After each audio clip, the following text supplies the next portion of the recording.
ನೋಡಮ್ಮ, ಏನು ತೊಂದರೆ ಆಗಿದೆ ನಿಮಗಿಲ್ಲೇ?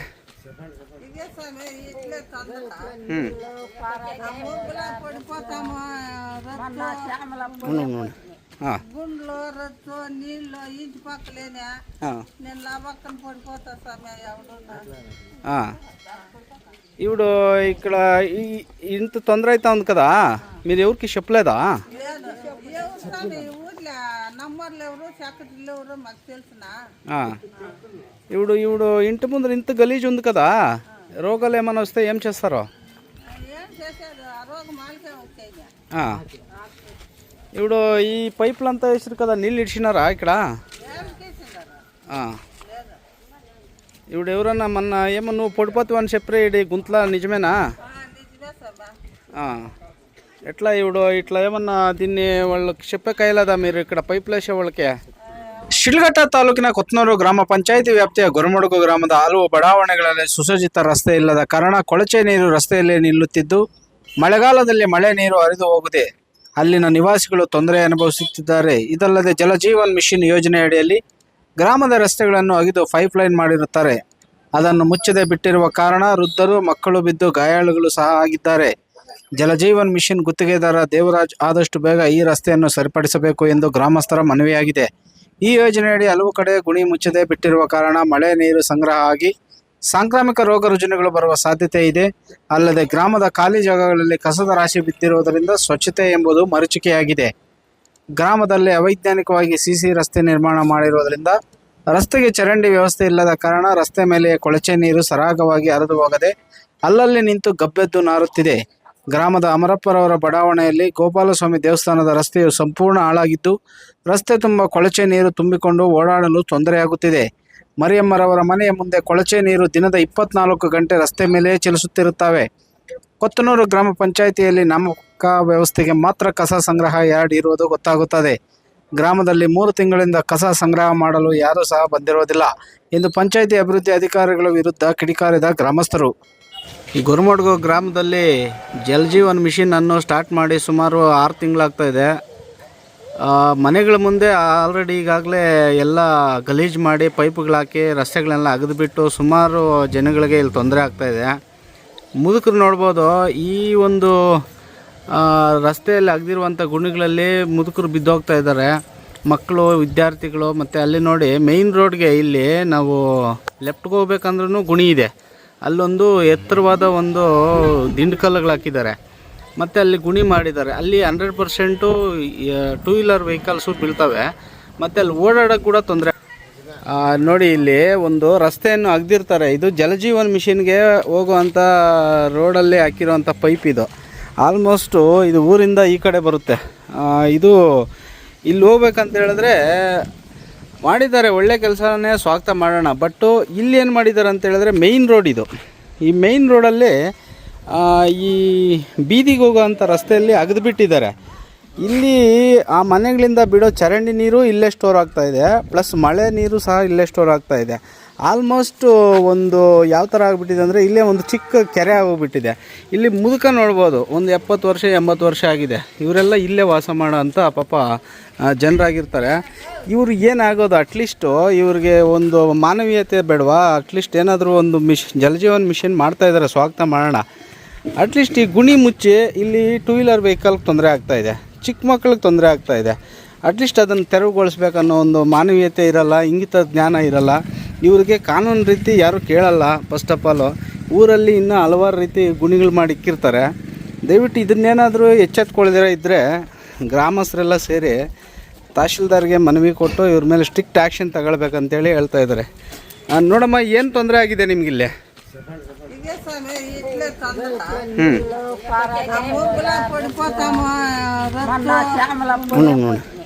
గుండ్లు రచ్చు నీళ్ళు ఇంటి పక్కలేనే నేను లాభక్కని పడిపోతా సమయం ఎవడున్నా. ఇప్పుడు ఇక్కడ ఇంత తొందర అవుతా ఉంది కదా, మీరు ఎవరికి చెప్పలేదా? ఊర్లో నంబర్లు ఎవరు సెక్రటరీలు ఎవరు మాకు తెలుసునా. ఇప్పుడు ఇంటి ముందర ఇంత గలీజ్ ఉంది కదా, రోగాలు ఏమైనా వస్తే ఏం చేస్తారో? ఏం చేసేది, ఆ రోగం మాలకే వచ్చేది.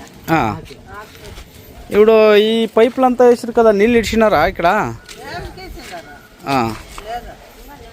ఇప్పుడు ఎవరన్నా మొన్న ఏమో నువ్వు పొడిపోతావు అని చెప్పి ఇది గుంతల నిజమేనా? నిజమే సబ్బా. ఎట్లా ఇప్పుడు ఇట్లా ఏమన్నా దీన్ని వాళ్ళకి చెప్పే కయ్యలేదా మీరు ఇక్కడ పైపులు వేసే వాళ్ళకి? ಈಗ ಮುಂದೆ ಈ ಚರಂಡಿ ನೀರು ಇವೆಲ್ಲ ಬರ್ತಾ ಇದೆಯಲ್ಲ, ಹಾಂ, ಈಗ ಇದನ್ನು ತಿರುವುಗೊಳಿಸಿ ರಸ್ತೆ ನೀಟಾಗಿ ಮಾಡೋ ತನಕ ನೀವು ಬಿಡಬಾರ್ದು ಅವ್ರನ್ನ, ಕಾಂಟ್ರಾಕ್ಟ್ರನ್ನ. ಅವೆಲ್ಲ ನೀರು ಕೇಳಬೇಕಲ್ಲ. ಆ್ಯಕ್ಚುಲಿ ಇದಕ್ಕೆ ರಸ್ತೆ ಒಂದು ಮಾಡಿದ್ದಾರೆ, ಕಳಪೆ ರಸ್ತೆ. ಈ ರಸ್ತೆ ಯಾಕೆ ಮಾಡಿದ್ರು ಅಂತೇಳಿ ಆ ಪುಣ್ಯಾತ್ಮಗೆ ಗೊತ್ತಾಗಬೇಕು. ಯಾಕಂತ ಹೇಳಿದ್ರೆ ಒಂದು ಸಿ ರಸ್ತೆಗೆ ಮನೆಗಳ ಪಕ್ಕದಲ್ಲಿ ಜನರು ವಾಸ ಮಾಡೋ ಅಂಥ ಮನೆಗಳ ಪಕ್ಕದಲ್ಲಿ ಒಂದು ಚರಂಡಿ ವ್ಯವಸ್ಥೆ ಇರಬೇಕು. ಏನಾದರೂ ಒಂದು ಅಟ್ಲೀಸ್ಟು ನಿಮ್ಗೇನಾದರೂ ಅನಿಸ್ತಾ ಇದೆಯಾ ಇಲ್ಲಿ ಏನಾದರೂ ರಸ್ತೆ ಇದೆಯಾ, ಇಲ್ಲಾಂದರೆ ಚರಂಡಿಯಲ್ಲಿ ರಸ್ತೆ ಇದೆಯಾ, ರಸ್ತೆಯಲ್ಲಿ ಚರಂಡಿ ಇದೆಯಾ ಅನ್ನೋದೇನಾದರೂ ಗೊತ್ತಾಗ್ತಾ ಇದೆಯಾ? ಇಲ್ಲಿ ಮೂಲಭೂತ ಸೌಕರ್ಯಗಳು ಕ್ಷೀಣಿಸಿ ಹೋಗ್ಬಿಟ್ಟಿದೆ ಅಂತ ಹೇಳಿದ್ರೆ ತಪ್ಪಾಗಲಾರದು. ಯಾಕಂತ ಹೇಳಿದ್ರೆ ಇಲ್ಲಿ ಪ್ಲ್ಯಾನಿಂಗ್ ಮಾಡಬೇಕಾಗಿತ್ತು ಅವರು. ರಸ್ತೆ ಸಿಮೆಂಟ್ ರಸ್ತೆ ಮಾಡಿದ್ದಾರೆ, ಯಾವುದೋ ಒಂದು ಸಣ್ಣ ಪೈಪ್ ಹಾಕಿದ್ದಾರೆ. ಆ ಪೈಪ್ ಹಾಕಿದ್ಮೇಲೆ ಏನಾಗುತ್ತೆ ಅಂತ ಹೇಳಿದ್ರೆ ಆಲ್ರೆಡಿ ಅಲ್ಲಿ ಗಲೀಜೆ ಸ್ಟೋರ್ ಆಗಿ ಆ ಪೈಪ್ ತುಂಬೋಗಿದೆ. ಏನಾದರೂ ಬರ್ತಾ ಇದೆಯೋ ನೋಡಿ, ಒಂದು ಚೂರು ಏನಾದರೂ ಪೈಪಲ್ಲಿ ಏನಾದರೂ ಬರ್ತಾ ಇದೆಯೋ ನಿಮಗೆ ಅರ್ಥ ಆಗುತ್ತೆ ಯಾವ ಥರ ಮೂಲಭೂತ ಸೌಕರ್ಯಗಳು ವಂಚಿತ ಗ್ರಾಮ ಆಗಿದೆ ಗೊರಮಡಗ ಅನ್ನೋದು. ರಸ್ತೆ ಮೇಲೆ ಆಲ್ಮೋಸ್ಟ್ ಇದನ್ನು ಹಲವಾರು ರೋಗ ರುಜಿನಗಳು ಬರ್ತವೆ.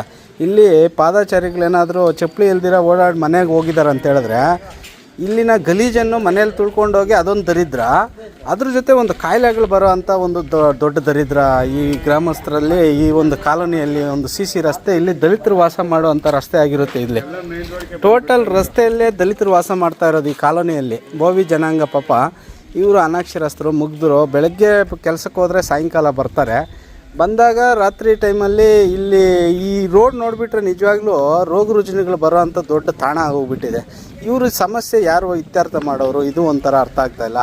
ದಯವಿಟ್ಟು ಇದನ್ನು ಪಂಚಾಯತಿ ಅಭಿವೃದ್ಧಿ ಅಧಿಕಾರಿಗಳು ದಯವಿಟ್ಟು ಎಚ್ಚೆತ್ಕೊಂಡು ಕೂಡಲೇ ಇವ್ರಿಗೇನಾದರೂ ಸಮಸ್ಯೆ ಒದಗಿಸ್ದಿರ ಇದ್ದರೆ ನಾಳೆ ಬೆಳಗ್ಗೆ ಏನಾದರೂ ಹೆಚ್ಚು ಕಡಿಮೆ ಆಗಿ ಸಾಂಕ್ರಾಮಿಕ ರೋಗಗಳು ಹರಡಿದೆ ಅಂತ ಹೇಳಿದ್ರೆ ನೇರವಾಗಿ ನೀವೇ ಕಾರಣ ಆಗ್ತೀರಿ. ಒಂದು ವೇಳೆ ಈ ಒಂದು ನೀರು ಎಲ್ಲಾದರೂ ಹೋಗುತ್ತಾ ಅಂತ ಹೇಳಿದ್ರೆ ನಿಮಗೆ ಆ ರಸ್ತೆಯಲ್ಲಿ ಹಾದು ಹೋಗೋ ನೀರು ಎಲ್ಲೋಗುತ್ತೆ ನೋಡಿ, ಹಾಗೆ ನೋಡ್ತಾಯಿರಿ. ಈ ರಸ್ತೆಯಲ್ಲಿ ನೀರೆಲ್ಲ ಈ ಥರ ಬರುತ್ತೆ. ಒಂದು ಮನೆ ಪಕ್ಕದಲ್ಲಿ ಚರಂಡಿ ಇಲ್ಲ, ರಸ್ತೆಯಲ್ಲೇ, ಇದು ರಸ್ತೆಯಲ್ಲೇ.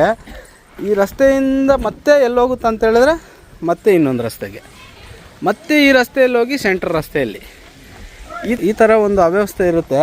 ನೋಡ್ಬೋದು ಇಲ್ಲಿ ಈ ರಸ್ತೆಯಲ್ಲಿ ಮಳೆ ಬಂದ ನೀರು ಎಲ್ಲಿ ನಿಲ್ಲುತ್ತೆ ಅಂತ ಹೇಳಿದ್ರೆ ಇಲ್ಲೊಂದು ರಸ್ತೆಯಲ್ಲೇ, ಇದು ಒಂದು ಗುಣಿನೇ. ಇಲ್ಲಿ ಮೇಯ್ನ್ ರೋಡ್, ಇದು ಬೀದಿಗೆ ಹೋಗ್ಬೇಕಂತ ಹೇಳಿದ್ರೆ ಮೇಯ್ನ್ ರೋಡು. ಇಲ್ಲೊಂದು ರಸ್ತೆ ಇದಲ್ವಾ, ದೇವಸ್ಥಾನ ಮೇಯ್ನ್ ರೋಡ್ ಇದು. ಯಾಕಂತ ಹೇಳಿದ್ರೆ ಗ್ರಾಮದ ಒಂದು ಗೋಪಾಲ ಸ್ವಾಮಿ ದೇವಸ್ಥಾನ ಅಂತೇಳಿರುತ್ತೆ. ಇದು ಮೇಯ್ನ್ ರೋಡ್ ಇಲ್ಲಿಂದ ಹೋಗ್ಬೇಕಂತ ಹೇಳಿದ್ರೆ.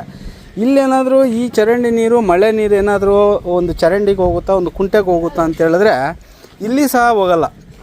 ಇಲ್ಲಿ ನೋಡ್ಬೋದು ಇಲ್ಲೇ ಸ್ಟಾಪ್ ಆಗುತ್ತೆ. ಇಲ್ಲೊಂದು ಸ್ವಲ್ಪ ನೀರು ಮತ್ತು ಅಲ್ಲೊಂದು ಸ್ವಲ್ಪ ನೀರು. ಈ ನೀರಲ್ಲೇ ಮಕ್ಕಳು, ಶಾಲೆಯ ವಿದ್ಯಾರ್ಥಿಗಳು ಇಲ್ಲೇ ಹೋಗಬೇಕು. ಯಾವುದಾದ್ರೂ ಬಸ್ ಬಂದು ಅಲ್ಲೇನಾದರೂ ಚಕ್ರ ಏನಾದರೂ ಇದು ಮಾಡಿದೆ ಅಂತ ಹೇಳಿದ್ರೆ ಒಂದು 90% ನೀರು ಮನೆ ಮೇಲೆ ಬೀಳುತ್ತೆ, ಜನಗಳ ಮೇಲೆ ಬೀಳ್ತಾ ಇದೆ. ದಯವಿಟ್ಟು ಕೂಡಲೇ ಪಂಚಾಯತಿ ಅಭಿವೃದ್ಧಿ ಅಧಿಕಾರಿಗಳು ಇದು ಗ್ರಾಮ ಠಾಣೆಗೆ ಸಂಬಂಧಪಟ್ಟಿರೋದಕ್ಕೆ ಸ್ಟ್ರಿಕ್ಟ್ ಆ್ಯಕ್ಷನ್ ತಗೊಳ್ದಿದ್ರೆ ಮುಂದಿನ ದಿನಗಳಲ್ಲಿ ಏನಾದರೂ ಹೆಚ್ಚು ಕಡಿಮೆ ಆದಾಗ ಈ ಥರ ಎಲ್ಲ ನೇರವಾಗಿ ಪಂಚಾಯತಿ ಅಭಿವೃದ್ಧಿ ಅಧಿಕಾರಿಗಳೇ ಇದಕ್ಕೆ ಕಾರಣ ಆಗಿರ್ತಾರೆ. ಮತ್ತು ಇನ್ನೊಂದು ಜಲಜೀವನ್ ಮಿಷನ್ ಮಾಡ್ತಾ ಇರೋಂಥ JJM ಕಾಂಟ್ರಾಕ್ಟ್ರು ಹುಣಸೇನಹಳ್ಳಿ ದೇವರಾಜ್ ಅವರು ಇದನ್ನು ಕೂಡಲೇ ಎಚ್ಚೆತ್ಕೊಳ್ಬೇಕು. ಇಲ್ಲ ಅಂತೇಳಿದ್ರೆ ನಾವು ಇಲ್ಲಿ ಗ್ರಾಮಸ್ಥರು ಉಗ್ರವಾಗಿ ಹೋರಾಟ ಮಾಡ್ತೀವಿ ಅಂತೇಳಿ ನಿಮಗೆ ಒಂದು ಎಚ್ಚರಿಕೆ ಗಂಟೆ ಕೊಡ್ತಾ ಇದ್ದಾರೆ. ದಯವಿಟ್ಟು ಎಚ್ಚೆತ್ಕೊಂಡು ಕೂಡಲೇ ಅದಕ್ಕೆ ಸಂಬಂಧಪಟ್ಟ ಇಂಜಿನಿಯರ್ ಪವನ್ ಅವರು ಕೂಡಲೇ ಇದನ್ನು ಮನಗಂಡು ರಸ್ತೆ ಕ್ಲೀನ್ ಮಾಡಿಸಿ ಅಲ್ಲಿ ಪೈಪ್ಗಳೇನು ಹೊಡೆದಿದೆಯೋ ಅದನ್ನೆಲ್ಲ ಕ್ಲೀನ್ ಮಾಡಿಸ್ಬೇಕಂತೇಳಿ ನಮ್ಮ ಮನವಿ ಆಗಿರುತ್ತೆ. ಅದ್ರ ಜೊತೆ ವಾಟರ್ ಮ್ಯಾನು ಸಹ ಇದನ್ನು ಸೂಕ್ಷ್ಮವಾಗಿ ಗಮನಿಸಿ ಒಂದು ಕಂಪ್ಲೇಂಟ್ ಕೊಡಬೇಕಂತೇಳಿ ಮಾಧ್ಯಮದ ಮುಖಾಂತರ ನಾವು ಒಂದು ಕನ್ನಡ ಮೈತ್ರಿ ನ್ಯೂಸ್ನ ಮುಖಾಂತರ ನಿಮಗೆ ಮನವಿ ಮಾಡ್ತಾಯಿದ್ದೀವಿ. ನೋಡಿ, ಮುಂದೆ ಆಗುವ ಅನಾಹುತಗಳಿಗೆ ನೀವು ಇಷ್ಟು ಜನ ನೇರ ಕಾರಣ ಆಗ್ತೀರಿ.